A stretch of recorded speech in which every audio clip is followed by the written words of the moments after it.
Hey everybody out there, Chris and Mike here, and welcome back to another Dark Avenger Comic Book review. And we are officially at 7 episodes left until the humongous 200. And it's on fire. Fire. On fire. Yes, I chose that. No, you didn't. On fire. Anyway, the comics we'll be discussing this week were released on the week of the 10th of July 10th. The week of July 10th, 2013. Lots of big announcements have been going on. Solicitations came out last week, and I'm looking forward to a lot of DC and not so much Marvel anymore. I don't know what's going on with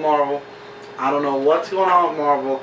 But you have Infinity Battle for the Atom happening at the exact same time.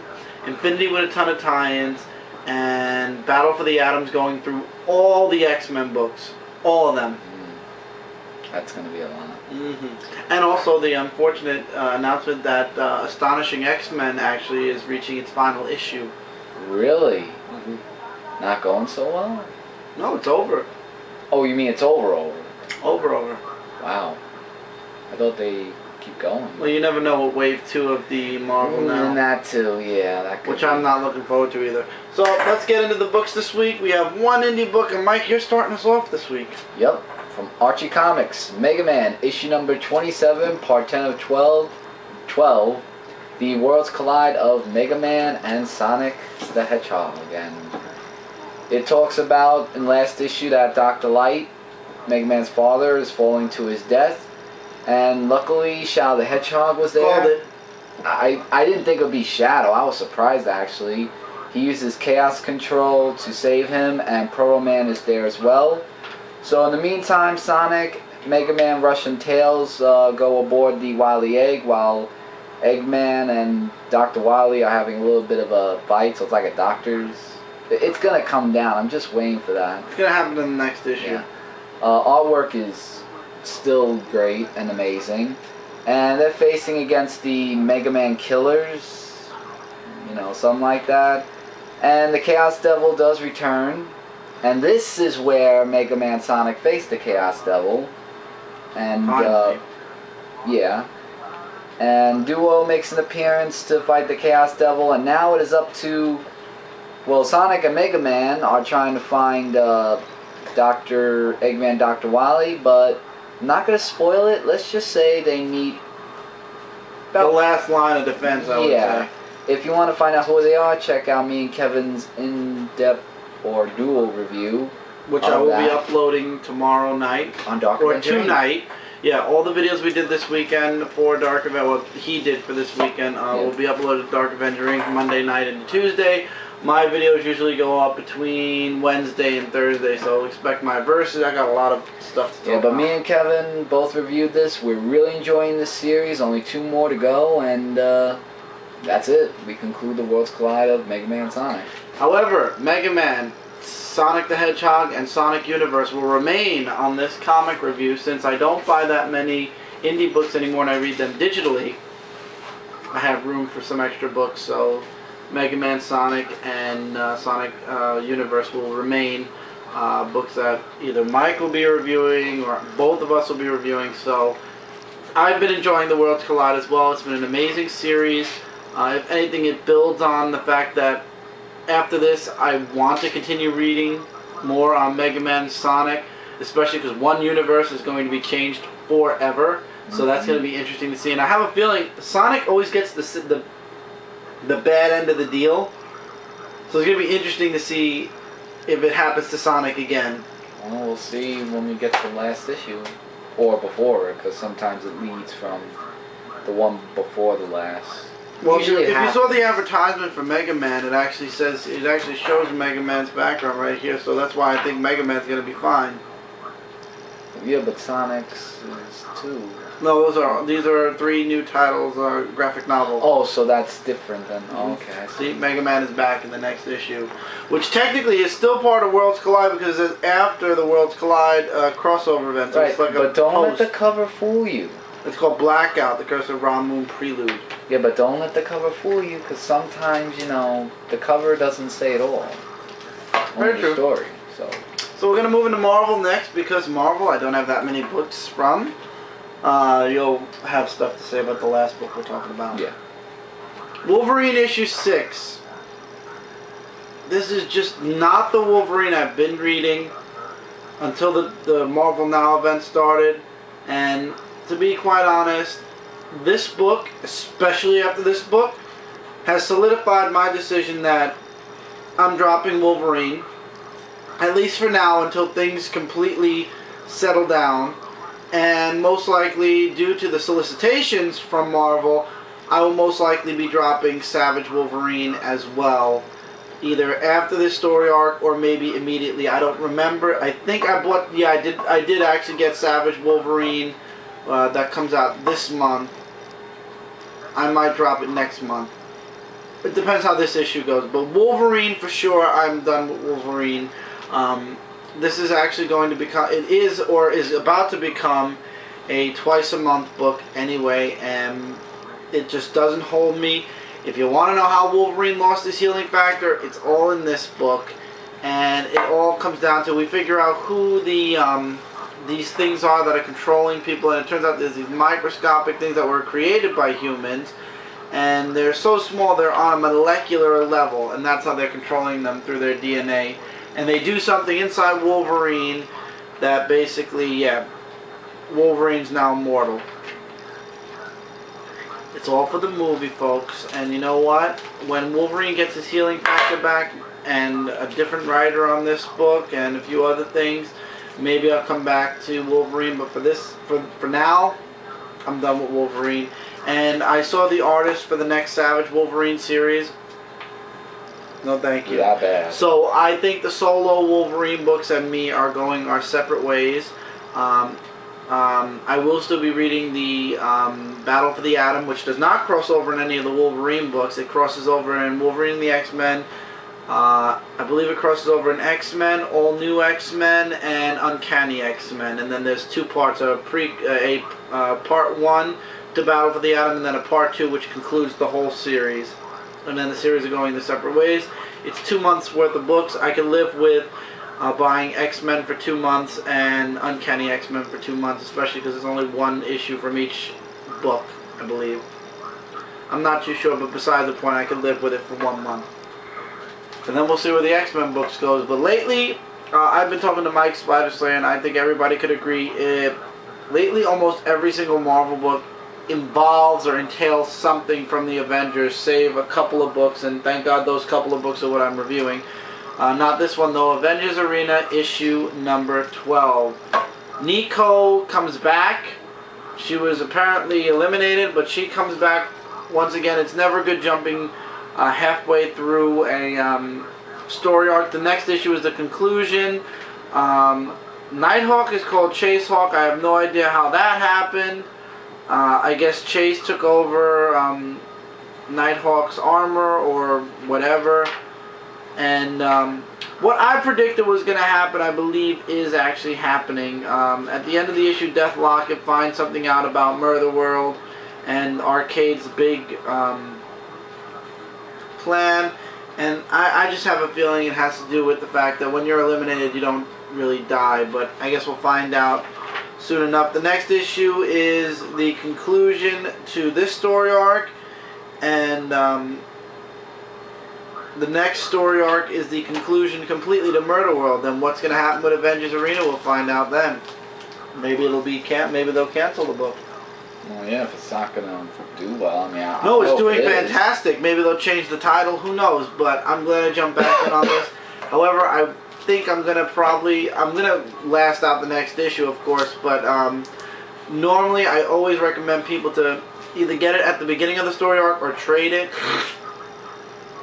In this case, I should have taken my own advice and just trade paperback the second volume of Avengers Arena and read the first volume of Avengers Arena. I probably will get Volume 1 of Avengers Arena soon.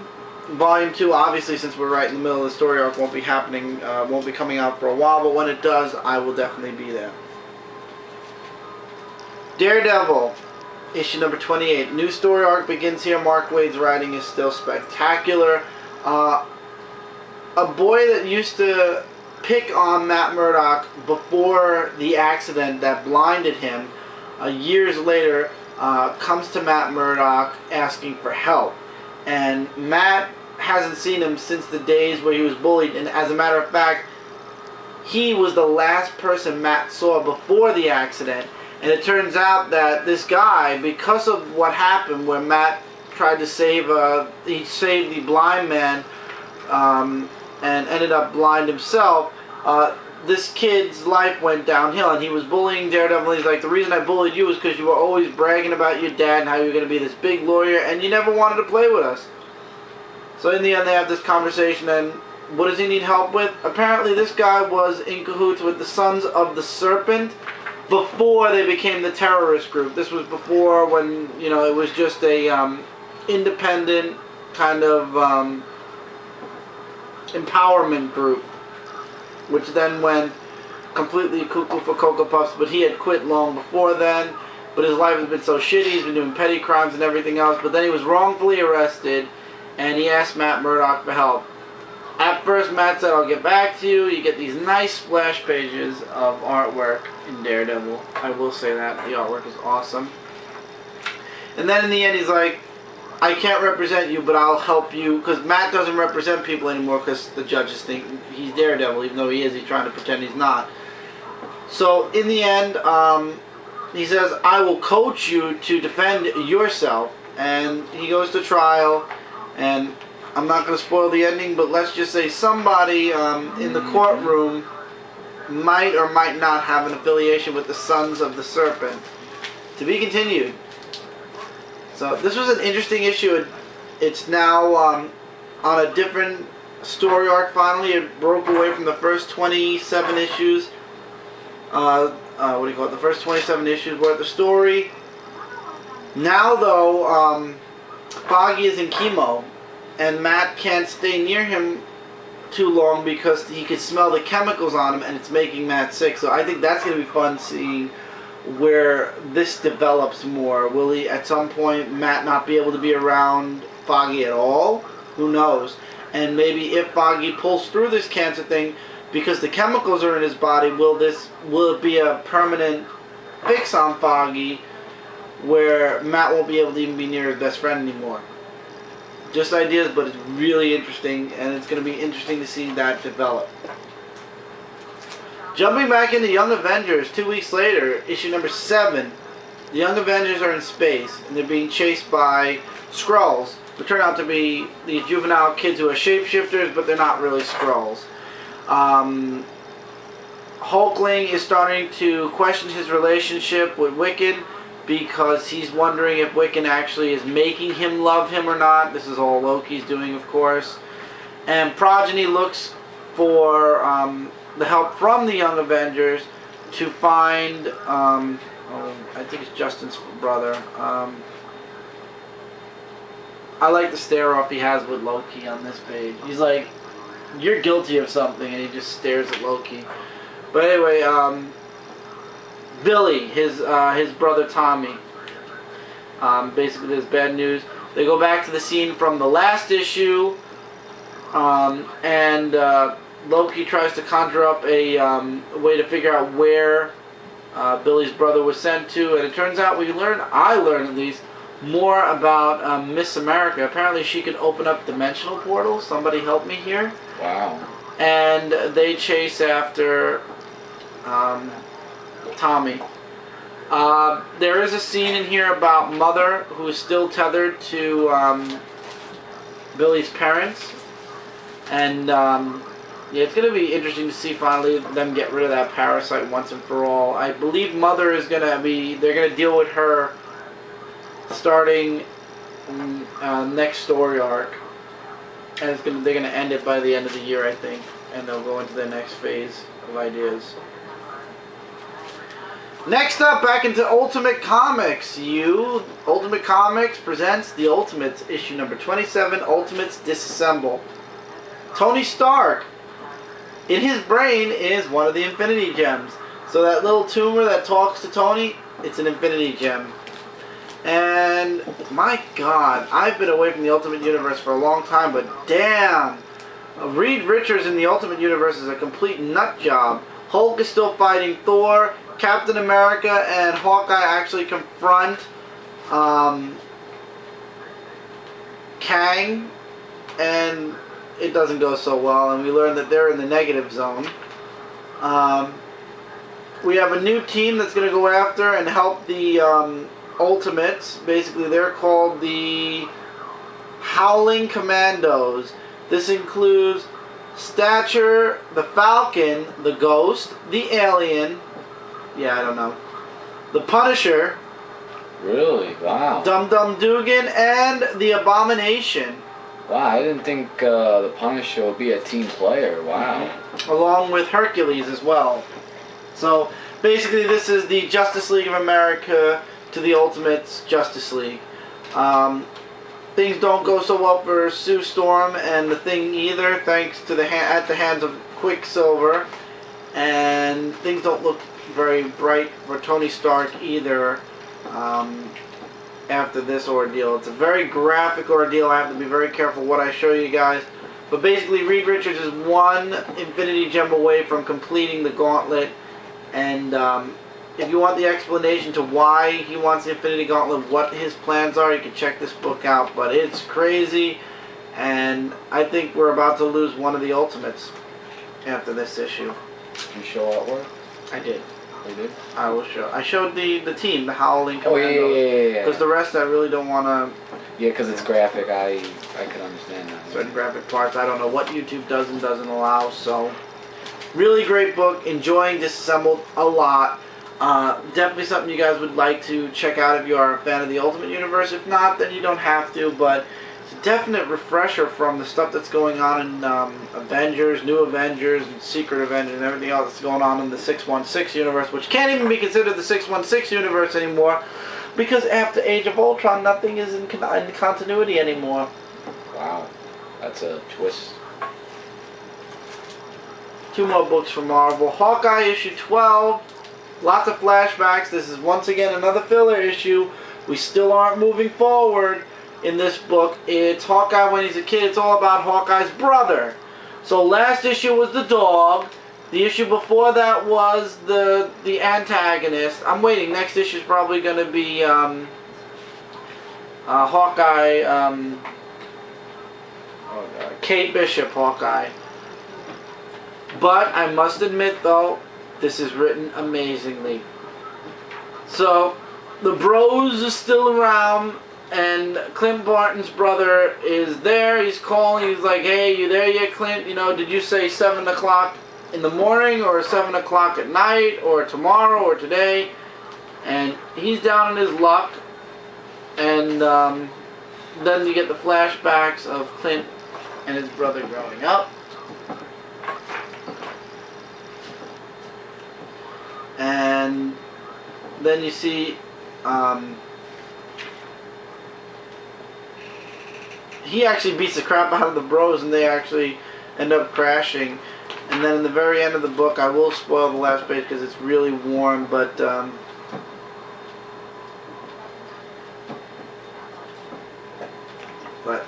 you got the brotherly love page. I wanted to make sure I didn't miss anything. So we'll see in the next issue if things finally move a bit forward. It looks like things are going to move forward with the next issue. Also, on sale at the end of this month, because the next issue of Hawkeye comes out in August, on sale at the end of this month is the Hawkeye Annual, which involves Kate Bishop, so I'll probably be getting that. So, I'm enjoying Hawkeye. I just would like to see the story finally move forward, unless all these pieces of the puzzle add into something towards the next part of this story arc, which I believe might be the case, especially with Clint's brother coming into the picture. Maybe Clint's brother's going to help him, who knows. But still a really enjoyable read, definitely something that I highly recommend from Marvel. There are very few books I highly recommend from Marvel nowadays. Finally this week from Marvel, The Superior Spider-Man, issue number 13. Kirk Connors finally comes out and tells somebody that he's Kirk Connors, not the Lizard. Basically, Scorpion attacks J. Jonah Jameson, and the Lizard shows up to save J. Jonah Jameson. Oh, that's weird. It's just like in a video game. How when Scorpion attacks J. Jonah Jameson. Weird. The Vulture is trying to get to the people that are being protected by a shield. Doc Ock Spidey is fighting Spider Slayer. And like I said, you have Scorpion showing up to stop... not Scorpion. You have the Lizard showing up to stop Scorpion. And crazy enough, this fight wasn't that long between Spider-Man and...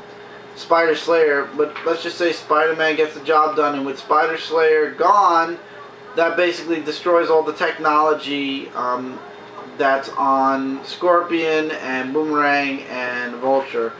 So they're back to their former selves, and it's kind of ironic. And they try to stop the Lizard, and J. Jonah Jameson says, "That's the Lizard, but with the mind of Kurt Connors, and he saved my life. He's a hero." Spider Slayer comes back. He's dead physically, but not mentally. And this is the part that's the kicker, Michael, that you're gonna laugh at. Watch. He tries to, basically Spider-Man jumps in and takes him away from, all the people. And Spider Slayer's like, "Fool, that's exactly what I wanted. Now that he's like, I planned this for months, and no one will know I have my ultimate revenge on... my brain function will cease in seconds, but not before my consciousness transfers into you. No one will know I'll have the ultimate revenge on you, Spider-Man. I'll steal your very life. I will..." Wait, why isn't it working? Doc Ock already thought of that, and just like when Peter Parker tried to try to get back into his mind, Doc Ock had that planned also. Wow. So basically, Spider Slayer was going to do exactly what Doc Ock did to Spider-Man. And he actually admits to Spider Slayer with moments left of his life, I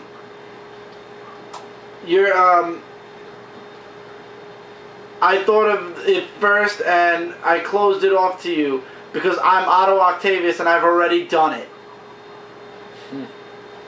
So and I love how he said, "Your final act as Spider Slayer, your last great battle wasn't even against your true enemy. So your legacy is nothing." And Spider-Man also blackmails J. Jonah Jameson with what he said. So basically, J. Jonah Jameson now considers Spider-Man a monster and a menace again. However, Doc Ock Spidey gets control over the raft. Or should I say Spider Island 2? Oh no. Oh yeah. No. So now Spider-Man has his own base of operations on the raft. And now he has his own army of people because he has 60 to 70 men ex-military that are going to be working for him as minions to be continued in the next issue. I should make you start reading this because I'm starting to get really to the point. If you drop X-Men Legacies, I'm giving this book to you. With Doc Ock Spidey, no. I can't deal with it. No. Yeah, you're going to get the next issue. So, Superior Spider-Man 12, up to you guys. I basically gave you the rundown of the book because I don't know where this book is going, but it's going nowhere. It's just Doc Ock being Spider-Man. It doesn't. That's it. It's not Peter Parker. They're showing that he's better than Peter Parker. Yeah, you got the raft. He blackmailed J. Jonah Jameson. Now J. Jonah Jameson basically owes Doc Ock his life. I wish somebody would find out it's Doc Ock so Pete could come back, but no, they're just gonna keep going. People love this. I don't. Everybody loves it. Everybody's enjoying the series. It's not Peter Parker. Yeah, I know it's their opinion, but I'm just saying, for my opinion, no. Eventually, things will come to a head, Mike, and Peter Parker will be back. Hopefully. But, once again, it's been a while now, so I know I gave a lot of spoilers away for this book, but I guess this is the spoiler book for this week from Marvel. I don't know, we'll see where things are going with this. I don't really recommend Superior Spider-Man anymore because it's a love it or hate it book. Either you really love the series or you hate it. I'm actually one of the few people that are in between. I don't love it, but at the same time I do not hate it. So I continue to read it. But of course one skew in either direction would influence my buying of the book. Yeah. And that's it for Superior Spider-Man. So guys, we have 3 minutes left, so we're going to actually take our commercial break now and then come back and do DC Comics. So guys, we shall return in a few seconds. Stay tuned, and we will be right back after this commercial break.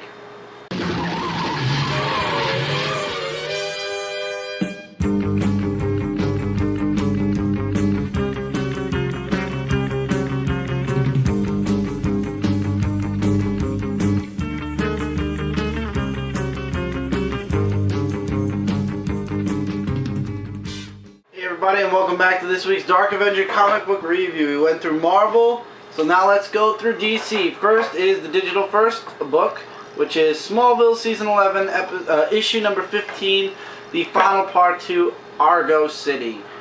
Superman is in the Legion of Superheroes time, and EarthGov, or Earthman, just released Doomsday on New Krypton.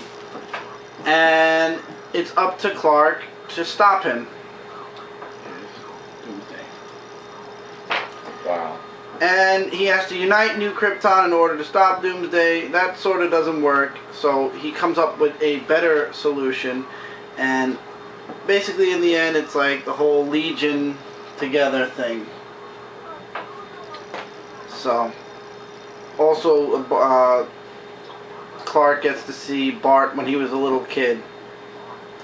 So, get a little smile tear from Clark.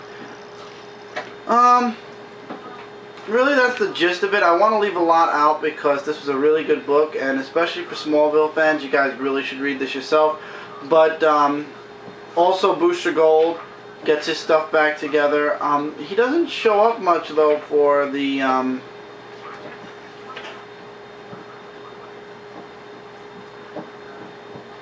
he shows up for the Legion, but you don't see... Well, Clark doesn't go back to the present either in this issue, so... I do like the artwork for the painted art, though, because that does look like Tom Welling and Laura Vandervoort's Supergirl. And the guide's still going. It's through season 8 now. We are up to 8. Another 2 seasons, and then we'll see what they're going to do with those last few pages. Maybe they'll have fan art or something, but you know there's going to be something on these 2 pages. Maybe they'll move the New 52 into it, because I don't see the 52 news. Maybe letters, I don't know.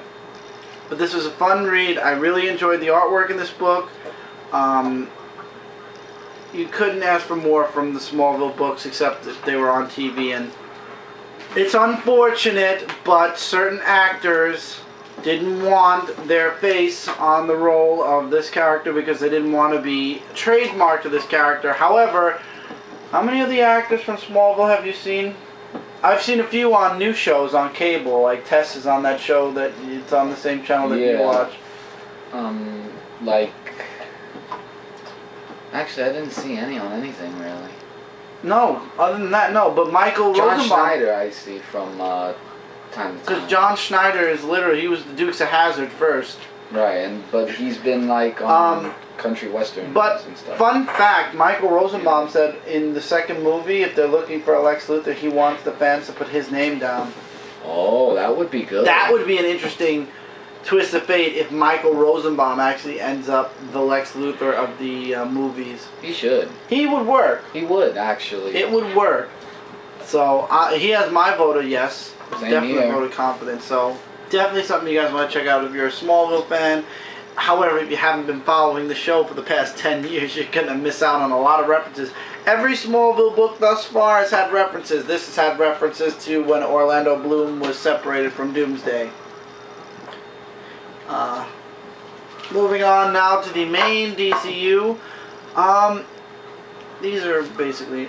These next 3 books have no particular order. They're just in whatever order I put them in. Batgirl, issue 22. Barbara's on a date with this guy, and they get mugged. However, Barbara and this guy really are able to hold their own. And instead of going out to eat, he decides to introduce her to his parents.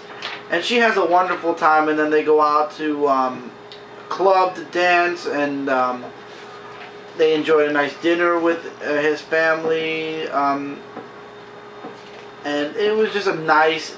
You know, Barbara's kind of date, met somebody part, and then she meets up with her father, and he takes her for gun, you know, to make sure her gun, she's able to still use a gun, perfectly, and she does. But Barbara sees how much of an impact the death of Gordon's son is having on him. And basically she makes a proclamation, and this is kind of a spoiler alert, guys. Batgirl is dead. So no more Batgirl. And you actually get a scene between Batman and Jim Gordon. First, Jim is asking him, I want you to help me find Batgirl and bring her in. I want you to find her. He's like, I can't do that. And he's like, fine, well, I figured you wouldn't, so let me change my request. I will find Batgirl. You stay out of the way. And then he socks Batman in the face. Ooh. And he gets pissed off because he's like, it's your fault. All this is because you didn't tell her no. And then Batman just gives the warning, you've always been about justice, Commissioner, never revenge. Be careful what road you walk, for everyone's sake. And you just see Jim Gordon turn the light out into darkness. Next issue, Batgirl wanted, but if Barbara Gordon's not Batgirl anymore, how is Jim Gordon going to find her? I have a feeling by the time this is all said and done that somehow Inspector Gordon's going to find out that Barbara Gordon is Batgirl, or the hunt for Batgirl, he's going to catch her, and then he's going to say, you know what, I can't do this, and he releases her. Wow. In my opinion, I could be wrong. I'm really loving Batgirl, and Gail Simone writes a perfect Batgirl. Moving into Chicago, Nightwing issue 22. Nightwing goes to the mayor and says, listen, I know you have Tony Zuko, and I know I know that you're hiding him. So here's the thing, I'll leave if you stop lying. And you know, what was his deal? Oh, Billy Lester. He actually says that's the that name got your attention, and basically he spills all the stuff that he knows about the mayor.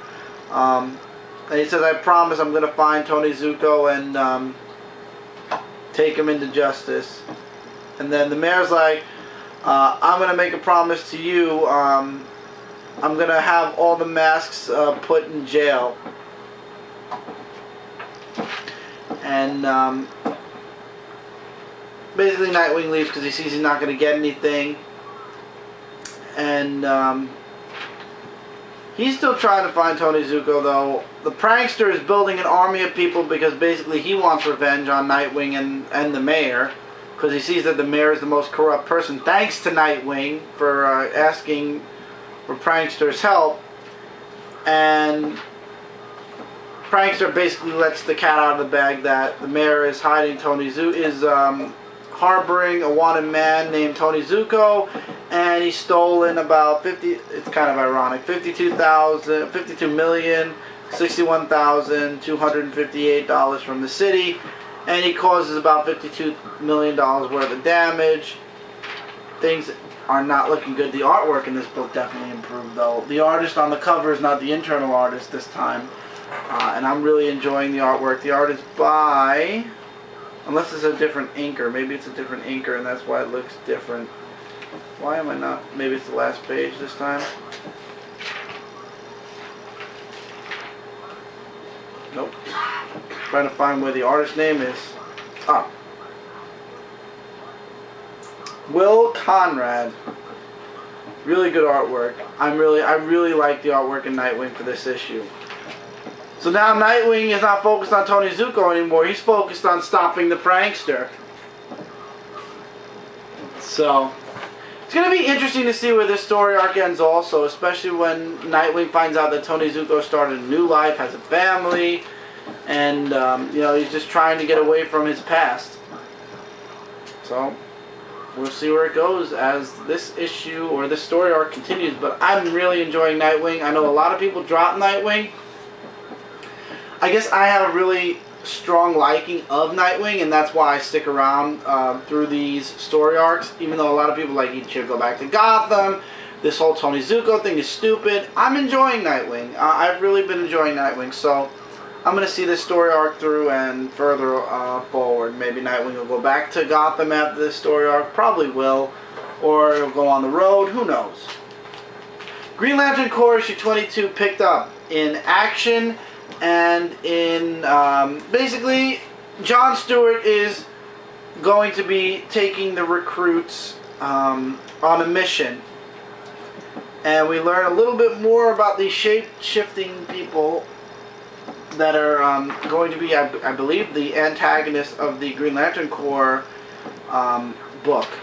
And it turns out the galaxy does not want the Green Lanterns around anymore. They have special guardians now for this planet that the Green Lantern Corps is there trying to save, and the power goes out again on their rings, and they're left completely unarmed. And also Fatality, who's fighting the shapeshifters, she loses power in her ring as well, and she's in trouble. So all around, Lanterns are in trouble because their power rings aren't working. And then you get to see the entities again, both the Star Sapphire entity and the White Lantern entity, as a matter of fact. And they're looking to find the other entities, and then they're going to seek out the White Lantern. Why? Who knows? Well, what's claimed is, spoiler alert here, they're dying. So maybe it's up to Kyle Rayner to kind of set things right with the entities. This book definitely is coinciding a lot with events that are happening in Green Lantern, and also Red Lanterns in a way, because in this book alone we find out John Stewart comes back to Oa after the attack that Larfleeze put on Oa, after the attack on Oa from Larfleeze. Hal Jordan's off Oa at the moment, which is probably leading into the next Green Lantern issue. And he also finds out that Guy Gardner is no longer a Green Lantern, that he resigned, but we all know he's really going undercover. Hal Jordan sent him to the Red Lanterns to work with the Red Lanterns undercover as the Green Lantern's informant. So this book definitely, I like how all the Lantern books are in continuity, except for obviously Larfleeze right now.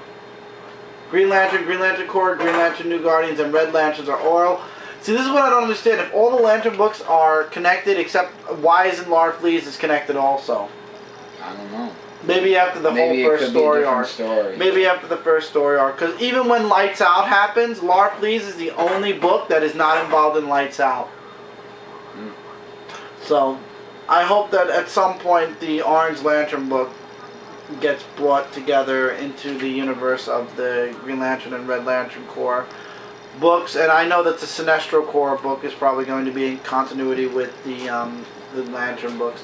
But this was a really good read, definitely picked up from the last issue where I thought this was going to be the worst Green Lantern series out there. It actually definitely picked up.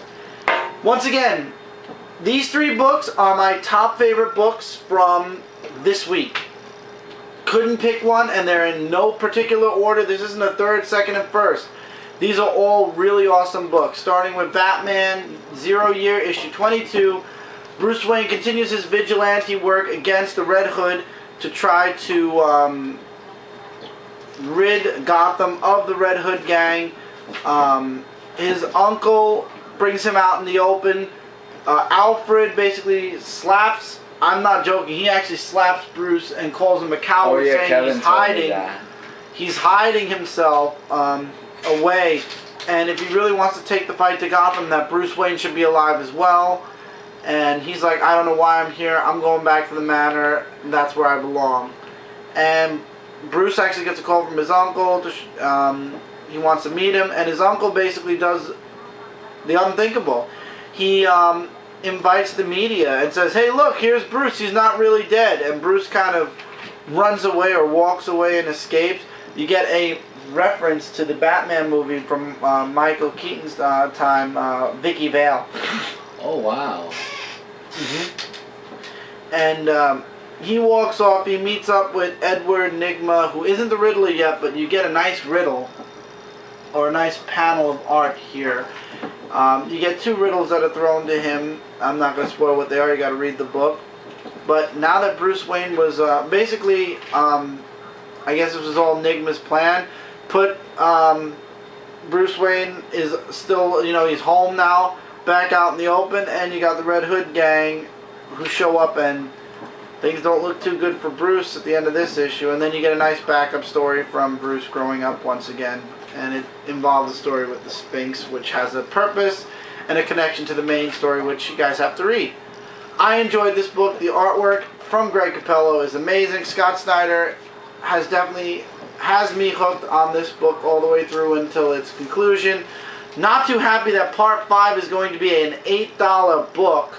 It would have been nice to save the $8 book for the final part instead of like the midway issue almost. It's not even the midway. Well, no, it is the midway issue technically because this is an 11 issue story arc and issue 5 would be kind of a midway.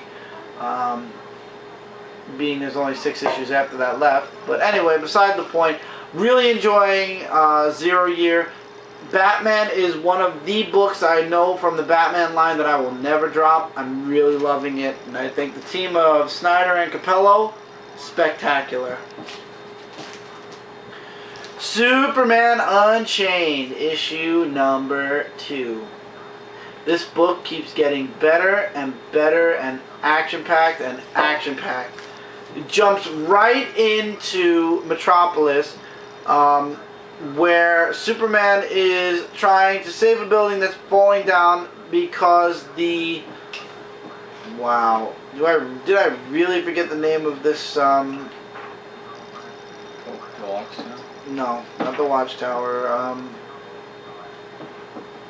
I want to make... It's a... Oh. Bloody hell. The Movement, was it? No, it wasn't the Movement. Well, it looks familiar. I forgot the techno group that everybody was fighting, that he's fighting against, and well, Batman says who they are halfway through the book. Ascension? The Ascension. Yeah, Ascension. Yeah. Thank you. I remember from Smallville or Oh, thank you. Yeah. So Superman's fighting this robot that's being taken over from Ascension, and he actually finally dismantles it and saves the building, and he's like counting down this 30 seconds, 13 seconds, 5 seconds, 2 seconds, and he actually does it at the very last moment. And Jim Lee's artwork is spectacular. Batman guest stars in this book because he's trying to help Clark figure out about the Ascension. And also about the handprint on this on the fallen satellite. And basically Batman's like, you shouldn't worry about this. This guy is helping you. He's not really a threat. But it is mentioned that he's stronger than Clark, and he actually gets his power from the sun as well.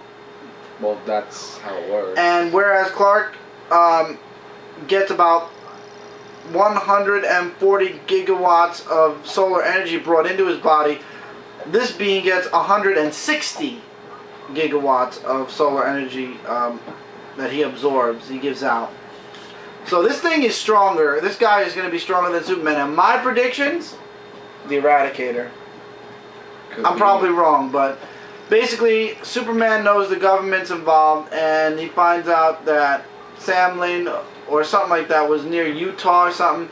Superman shows up at Utah, and basically Sam Lane's right there. Didn't they say something about the Eradicator soon being in the comic book? Or no, somewhere? Cyborg Superman.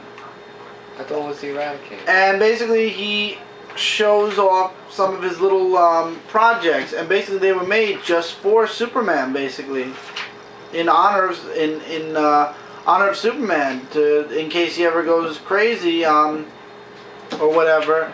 The government has a way of stopping him, and they basically circle Superman, and he says, you have 3 seconds to leave this area, or else they're going to fire. And he's like, where was it? I'm not leaving until you tell me what you're hiding. We really don't have to fight. And then one of the men do an early shot, and the shot actually screws up Superman's powers, or something's messing with Superman's powers. And what Sam Lane was hiding, this Superman that they have for the past 75 years, shows up, and he's like, Superman's mine. It then turns out that Lois Lane gets attacked by Ascension. Lex Luthor is involved. I'm not going to say how. And then you get another backup story or epilogue with actually involving Batman this time. There's this cloaking suit that he has that makes him invisible even to Superman's X-ray vision. And he's like, every time I want to destroy it, I don't, because I know deep down you would agree and you would want me to keep it in case anything ever happened and you went crazy, the one person that you would want to have it would be you, so this way I would be able to stop you. And it also involves the guy that Lois is going to see from the previous epilogue, who actually has something that might be useful to Superman. And this looks like, and this is why I believe it's the Eradicator, this looks just like the ship. For those of you that read the 1986 stories of Superman, you know that the Eradicator originated from a little tiny ship, or a little tiny thing that Superman found in outer space. Well, this crystal is in the exact same shape as that ship. It should be the Eradicator, or might. So it could be. It could very well be the Eradicator Superman that's been on Earth for 75 years. But the crazy thing is, the Eradicator is stronger than Superman. Then again, the Eradicator's been around for 75 years, so he's absorbed more solar radiation. I'm sure if Superman continues, the longer he's on Earth, the stronger he'll become. But that's my prediction. Am I right? Am I wrong? We'll find out as the story arc continues. But like I said, the crystal that looks in the almost exact same shape as the ship that the Eradicator originated from, it wasn't even a ship. It was like a relic.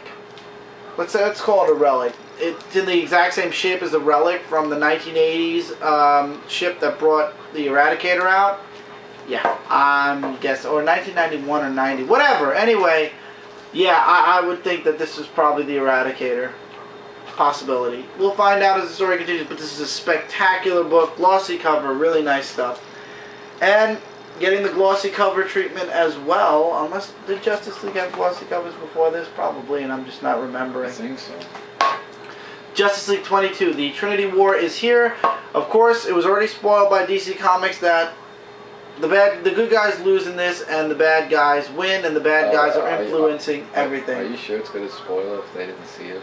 If they did put out there, if they did, it's public knowledge. If you haven't seen this video, it's been out for a week already. So anyway, it actually, Mike. Yeah, because I was. You read this book with me. How about you start the book off, and then I'll take over. Let's say here. Yeah, where the whole thing happens. Where the fight happens. So go ahead. Mike's going to start because this is a book we're going to have to share. This is a series we're going to have to share because this involves Justice League Dark, Justice League of America, and Justice League. 2 books you read, 1 book I read. Yeah. So you're going to have to fill in the dots for me.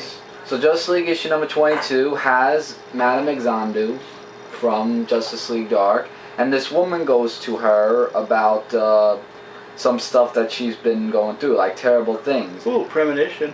Yeah, and Madame Xanadu is seeing all these stuff that's happening to the Justice League and what's been going on. And also what happened with Shazam. Yeah, and Shazam, he wants to go to that place, Kur on the desert, to spread the ashes. The Kondak Desert. Yeah, to spread the ashes of, I believe it was his father, or someone. Was it Black Adam? I think it was Black Adam. Yeah, Black Adam, right.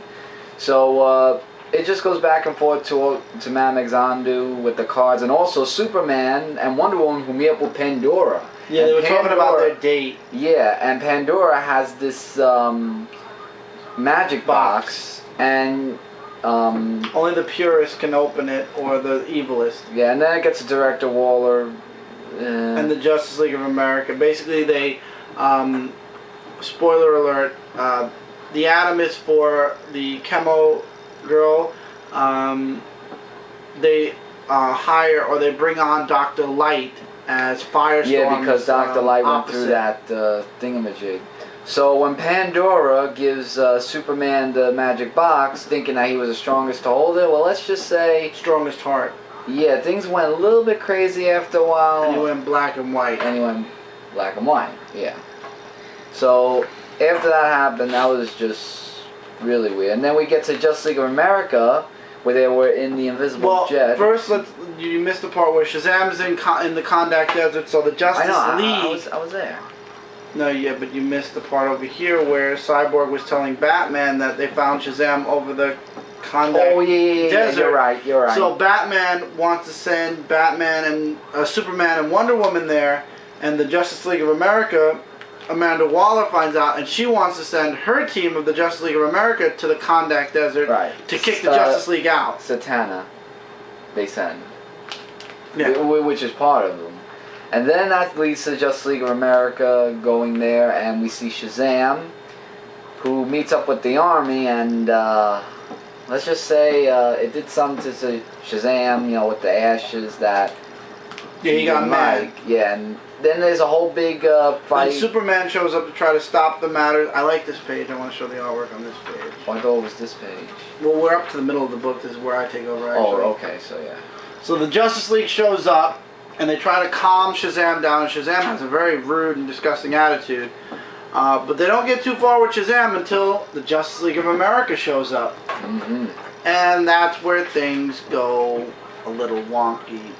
Very. You have Pandora with the box saying, I need to find someone else to help me. I must open this box. You have the Phantom Stranger over Ma and Pa Kent's grave going, it's time the Phantom Stranger got involved. And then you have the question going, what is the question I must answer next? Oh, is it? Yeah, and then he says, who is the evil behind the evil, which is leading into the villains, of course. I figured that. Something happens with Dr. Light because Superman has a huge solar battery, and Dr. Light sucks up all the light and attacks Wonder Woman. And basically accidentally hits Wonder Woman. Yeah. And Superman goes a bit too far, but he doesn't know what he's done. And he's not exactly, as Madame Xandu says, he's not in control either. Superman did not do it, and she needs to warn the Justice League. However, and this is the part you could talk about, Plastique actually does something to Madame Xandu, and I don't think she's going to be warning the Justice League anytime soon. Wow. And due to the fact that Superman did that to Dr. Light, the fight begins here. And it turns out that there's somebody manipulating things. I think that's Moy. I don't know, but it says the last card before Madame Xandu, at Madame Xandu's place was the Outsider. Oh, maybe that's his name. So somebody's influencing all of this. But that comic, I mean, we all know who's influencing it now because DC spoiled it, but yeah, things are escalating. Wow. And in the next part, actually, next week is Justice League Dark, number 22. So, oh boy, I can't wait to see what's going to happen there. Especially with what happened to Madame Xandu. Oh, and it's not Chemo Girl, it's Element Girl. That's right. The Element Girl. That was right. So, amazing issue, Book of the Week from DC Comics, next to Superman Unchained and Batman 22. All three of these books were definitely Book of the Week. I can't choose between these two, honestly. Batman 22 was awesome. These two books, just in my opinion, were huge books this week. I can't pick which one. You obviously can tell which on Dark Avenger Inc. will be my Versus books this week. So we'll see where this goes, but yeah, this was an amazing book. So this is definitely two must-have books from DC Comics this week. And with that, we're done with this week's book, so let's round out this week. So, see you guys later. And before we do that, you'll just hit the button really quick once. Oh, okay. Alright, and let's round out this week now that we did that. Justice League 22, a book you definitely do not want to miss out on this week, along with Superman Unchained number 2 and Batman 22. All three books are Justice definitely League was must-haves. great. I just want to mention because I reviewed as well. Green Lantern Corps 22 definitely picked up, something to check out. Nightwing 22 and Batgirl 22 were both awesome books as well. Smallville issue 15, love it. If you are a Smallville fan, you definitely should be reading this book. Superior Spider-Man number 13. It was an interesting book, but it's really weird seeing Doc Ock as Spidey, and I just see him bringing Spider-Man down a dark path. Hawkeye issue 12 was a very warm issue, but I would like to see the story move along at some point, but definitely a high recommendation from me.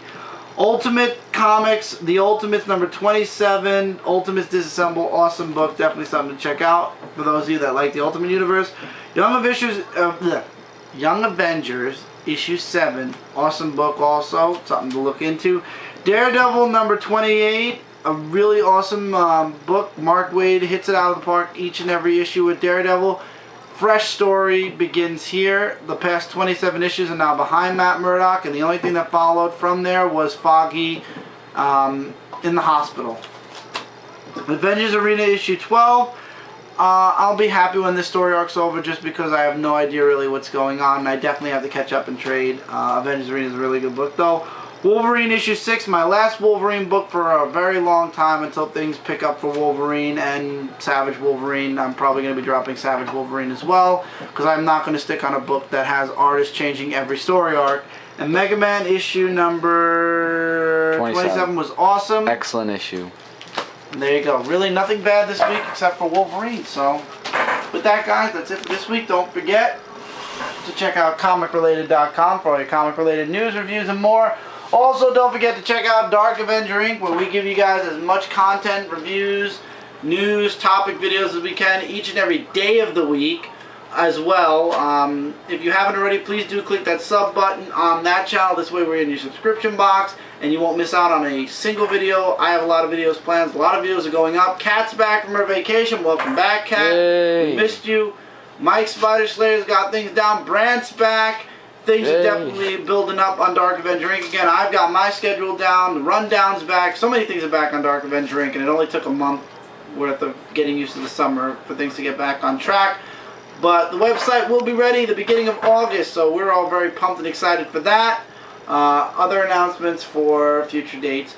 Don't forget the live show this week, guys, on Tuesday will be on Dark Avenger Inc., not my channel. I did move the show to Dark Avenger Inc. because it's basically Dark Avenger Inc. staff.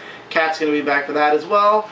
And, yeah, so anyway, guys, thank you guys so much for watching. If you haven't subscribed to this channel either, I give you guys as much content as I can. Comic Book Corner is coming very, very soon. Take care, everybody. Keep reading, keep collecting, and I will see you guys in the next video. Take care, everybody. Later, guys.